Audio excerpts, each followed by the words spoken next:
Halo semuanya, pada video kali ini kita akan membahas beberapa soal tentang literasi bahasa Indonesia. Saya jarang ya membahas soal literasi bahasa Indonesia. Salah satu alasannya karena menurut saya soal PBM dan PPU itu termasuk PU itu lebih penting untuk dipahami. Karena PBM dan PPU itu banyak konsep dan dasar-dasar materi yang perlu kalian pahami. Ketika materi tersebut bisa kalian pahami, kalian akan mudah menjawabnya. Namun, jika kalian tidak paham, maka kalian akan kesulitan ya mengerjakan soal tersebut. Berbeda dengan literasi bahasa Indonesia. Literasi bahasa Indonesia kebanyakan materinya itu tentang membaca pemahaman. Artinya, ketika kalian tidak terlalu tahu pun materinya apa, kalian tetap bisa menemukan jawabannya dengan membaca. Begitu ya, jadi saya prioritaskan PBM dan PPU. Nah, sekarang kita akan coba bahas beberapa soal tentang literasi bahasa Indonesia. Mari kita simak videonya. Let's go. Soal yang pertama yang ditanyakan ialah tema. Tema di dalam cerpen. Tema cerpen di atas adalah, oke, saya jelaskan terlebih dahulu. Jadi, untuk soal literasi ya, literasi bahasa Indonesia, kebanyakan nanti akan ditanyakan tentang unsur intrinsik ya, tentang unsur intrinsik. Jadi kalau kalian mau belajar, kalian fokuskan aja tentang unsur intrinsik sebuah cerita. Yaitu ada apa saja? Yaitu ada, boleh ini aja ya, tema ya biasanya. Terus nanti ada juga alur. Terus apa lagi? Penokohannya bagaimana? Terus latar, terus amanatnya atau pesannya, dan terakhir itu sudut pandangnya. Nah, jadi kemungkinan untuk soal-soal literasi bahasa Indonesia pada materi teks fiksinya akan menanyakan tentang unsur intrinsik. Jadi kalau kalian mau fokus mempelajarinya, coba fokus saja pelajari tentang unsur intrinsik ini ya. Nah, kebetulan pada nomor pertama yang akan kita bahas, soal menanyakan tentang tema cerita. Nah, tema itu apa sih? Nah, kalau di teks non-fiksi ada namanya gagasan utama. Kalau di teks cerpen namanya itu tema, teman-teman. Jadi, tema itu sama dengan gagasan utama. Gagasan utama dari cerpennya. Bagaimana cara mengetahui gagasan utama cerpen? Nanti kalian coba fokuskan pada tokohnya siapa saja, nanti ceritanya di mana ya, atau latar ceritanya, dan masalahnya apa gitu. Masalahnya apa? Oke, coba kalian fokuskan pada ini dulu deh. Ya. Nah, hal-hal seperti ini itu ada di mana? Biasanya ada di bagian orientasinya. Coba fokuskan dulu pada bagian awal paragraf. Tokohnya itu siapa saja. Nah, tokohnya siapa saja itu nanti akan menentukan temanya tentang apa. Misalkan kalau tokohnya itu guru, siswa, maka temanya itu bisa aja pendidikan. Tapi kalau tokohnya itu ada anak, ada ibu, ada ayah gitu, temanya kemungkinan keluarga. Seperti itu. Kalau tokohnya ada kalian misalkan dengan teman-teman kalian, nah bisa aja itu temanya tentang persahabatan.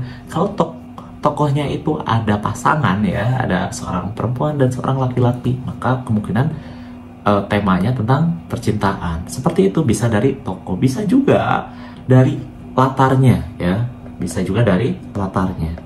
Latarnya itu di mana ya? Kalau latarnya di sekolah ya pendidikan kemungkinan gitu. Kalau kemungkinan ya, jadi harus tuh dipahami dulu, dihubungkan dengan tokoh yang tadi. Kalau latarnya di rumah, kemungkinan ini kekeluargaan atau keluarga ya, begitu ya. Kemudian bisa juga dari masalah apa yang dibahasnya ya, mereka itu ngomongin apa sih, mereka itu melakukan apa sih. Nah, dari unsur-unsur itu bisa kita simpulkan nanti temanya apa atau gagasan ceritanya itu apa ya. Mudah-mudahan bisa kalian pahami. Coba kita lihat teks ini, kita baca dari awal ya. Ripin berencana untuk mengikuti kemanapun kawannya berlari, tapi pengumuman yang didengarnya dari pengeras suara itu membuatnya berhenti. Di antara suara musik ketipung dan mesin mobil, lamat-lamat didengarnya suara, seperti suara Roma Irama sedang mengumumkan pasar malam, tong setan dan rumah hantu. Nanti malam di alun-alun Ripin tercenung lalu berbalik arah dan berlari pulang ke rumah. Nah, dia pulang ke rumah ya. Nah, ini perkenalan kan. Jadi si Ripin itu mendengar sebuah berita tentang akan adanya pasar malam. Nah, ini orientasinya ya. Terus dia akan pergi ke rumah. Nah, lokasinya rumah ya.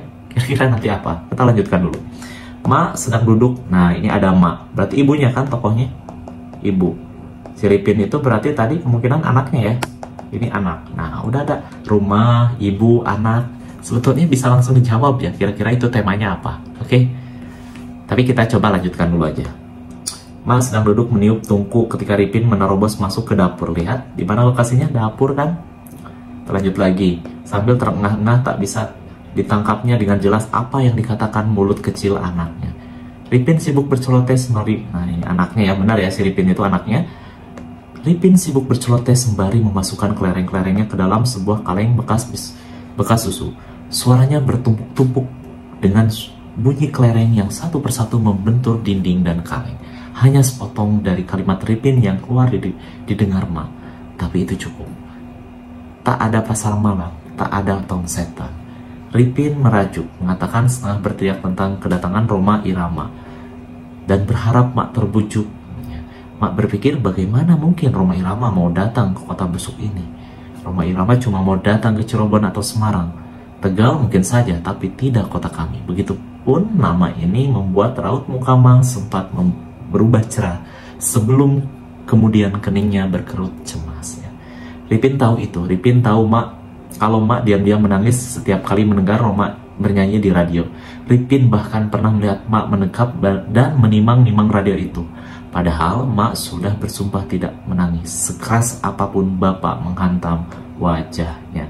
Oke, di sini ada beberapa tokoh kan, ada ibu, ada anak, ada bapak. Latarnya di mana? Di rumah ya. Berarti temanya apa? Temanya berarti tentang keluarga kan? Itu gampang kan? Gampang ya cara mencari temanya.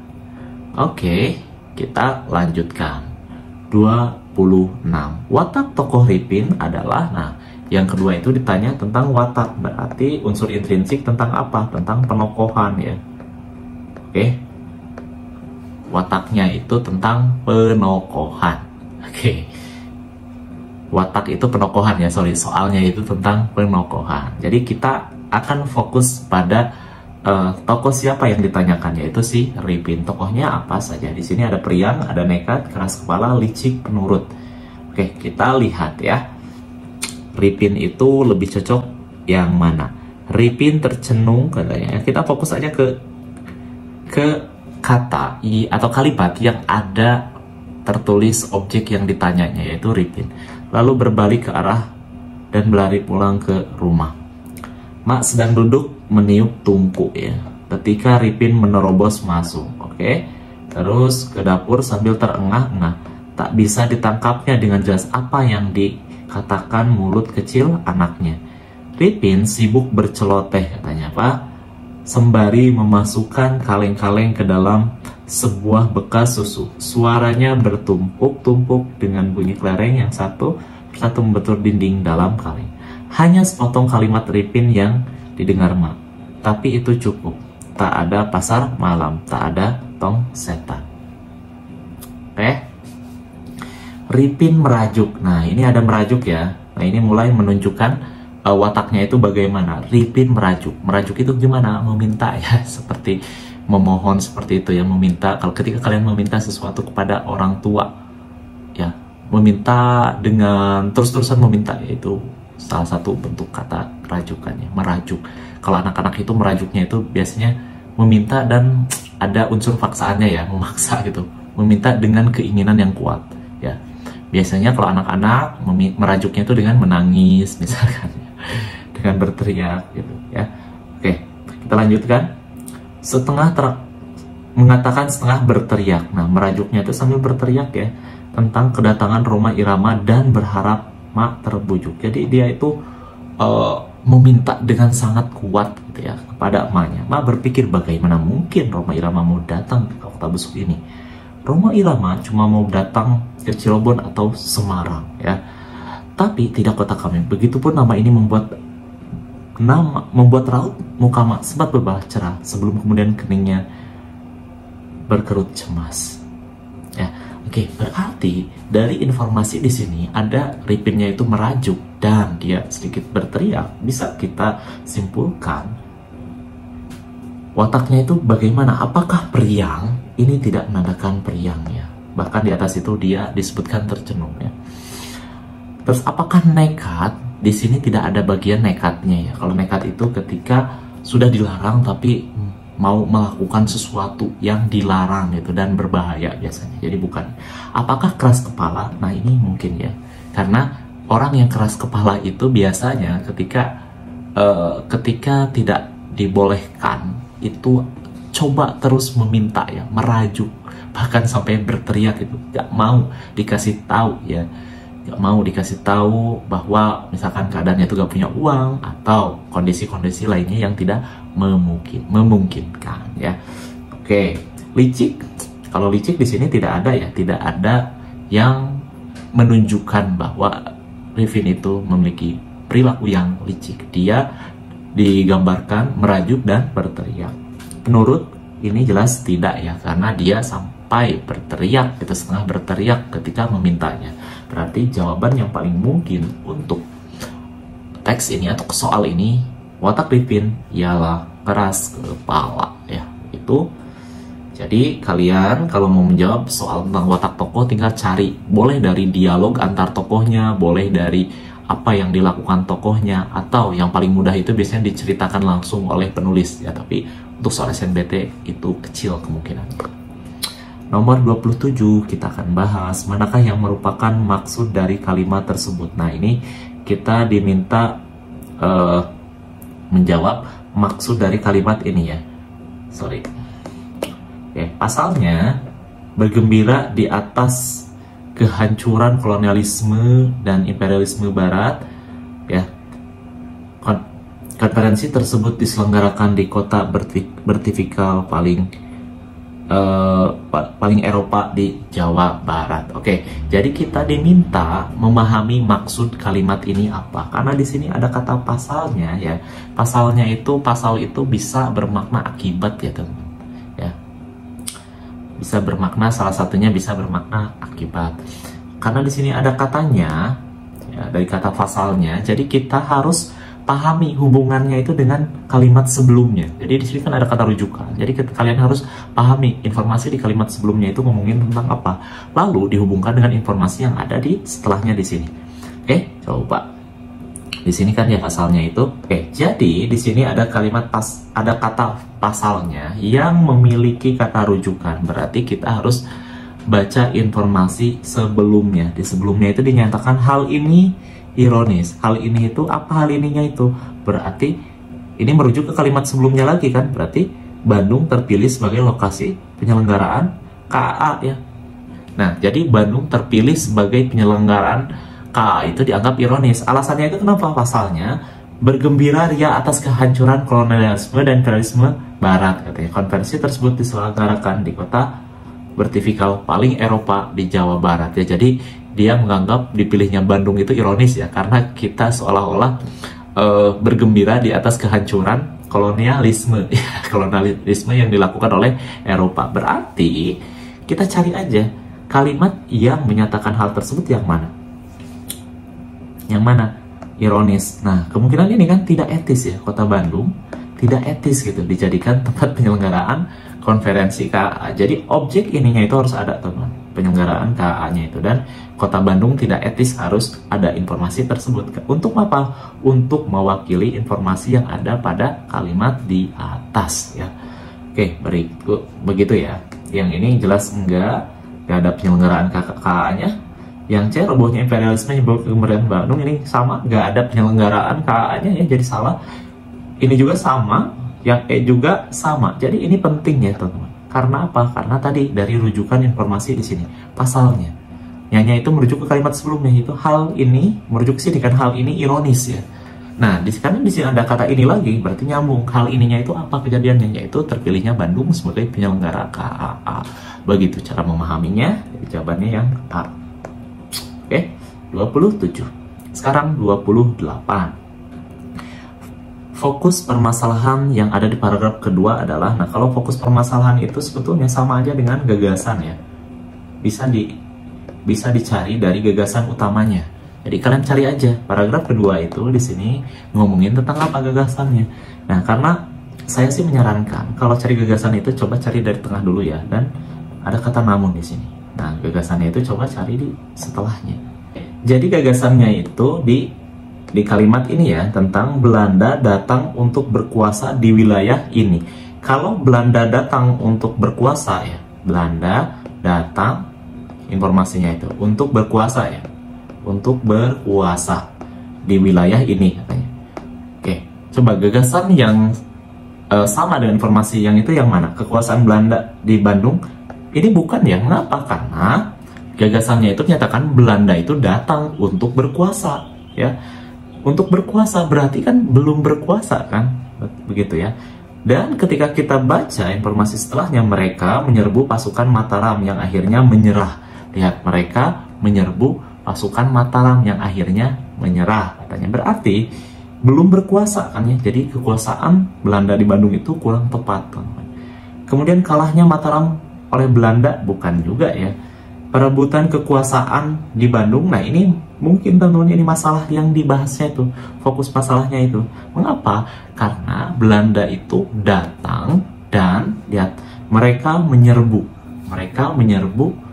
pasukan Mataram ya. Saya tidak langsung kan ini ngomongin tentang apa? Tentang perebutan kekuasaan kan yang dilakukan oleh siapa? Oleh Belanda gitu ya.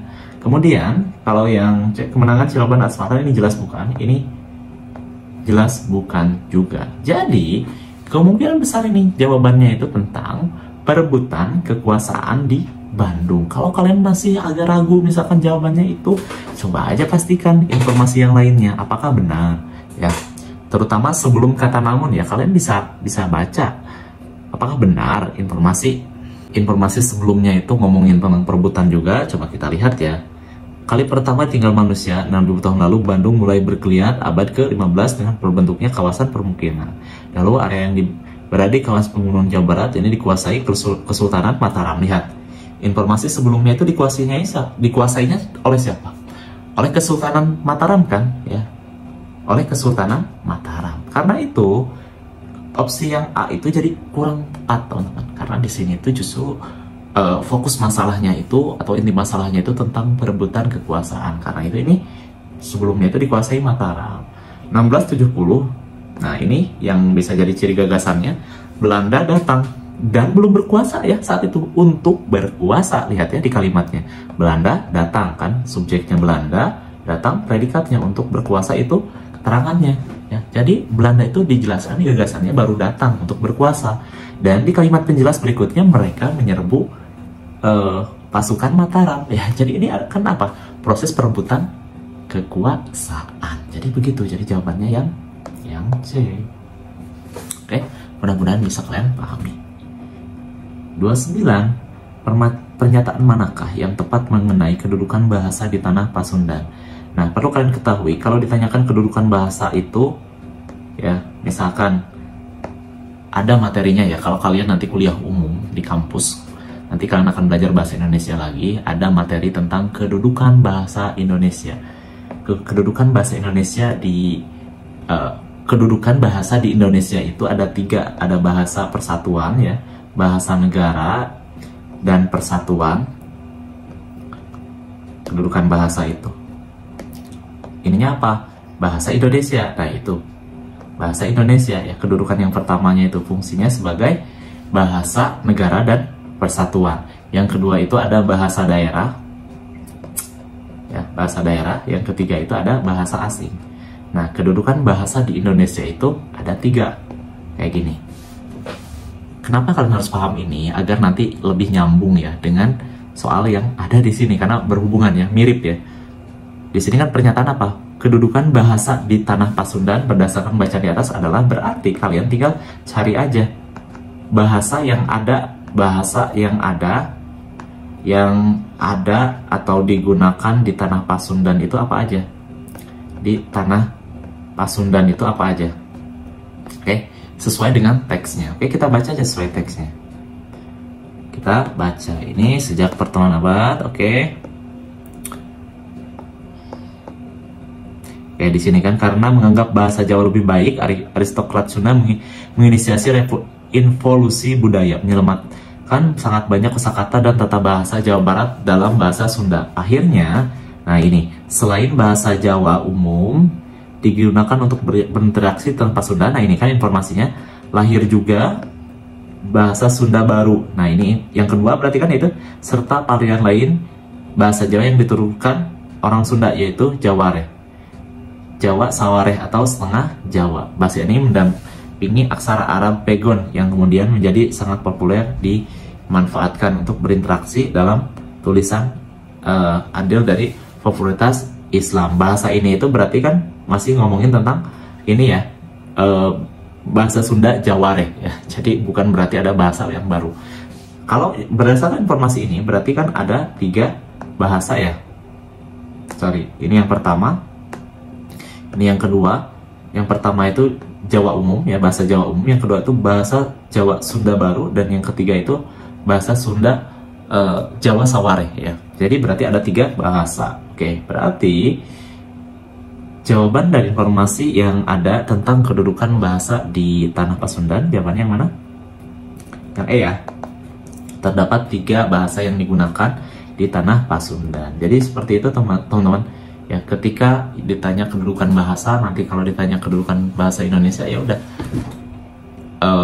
bahasa apa saja yang digunakan di Indonesia gitu. Kalau ditanyakan kedudukan bahasa di tanah Pasundan apa, berarti bahasa apa saja yang digunakan di tanah Pasundan gitu ya. Oke. Semoga kalian bisa paham. 30 berikut merupakan alasan yang tepat Inggris tertarik untuk berbisnis teh. Karena, nah ini kan membaca pemahaman ya, tinggal dibaca aja di teksnya. Alasan Inggris tertarik untuk berbisnis teh apa? Kita baca aja. Pada abad ke-17, company bisa mengimpor puluhan ton ke pasar Eropa via 14 kapalnya. Company mematok harga 60 shilling untuk 1 pon 400 atau 450 gram teh di pasar London. Di zaman itu, harga itu setara dengan 2 bulan gaji buruh di London. Nah ini, tergiur oleh tingginya keuntungan. Nah berarti kan tergiur ini bisa jadi, kemungkinan bisa jadi jawabannya. Inggris via East India Company EIC ya pun kepincut untuk terjun untuk berbisnis teh. Oke, ini udah pasti ya jawabannya. Berarti dia tergiur tingginya keuntungan. Jawabannya mana? Berarti melihat, nah yang tergiur, yang kalimat atau opsi yang maknanya sama dengan tergiur dengan tingginya keuntungan, berarti yang mana? Melihat prospek keuntungan yang menggiurkan. Ya, jawabannya berarti yang E. Gitu. Oke, pembahasan tentang literasi bahasa Indonesia meskipun hanya 5 soal cukup panjang ya. Cukup panjang. Semoga kalian bisa paham, terutama tadi cara menentukan tema dan materi-materi lainnya. Oke, terima kasih. Kita akan bertemu lagi di video berikutnya. See you.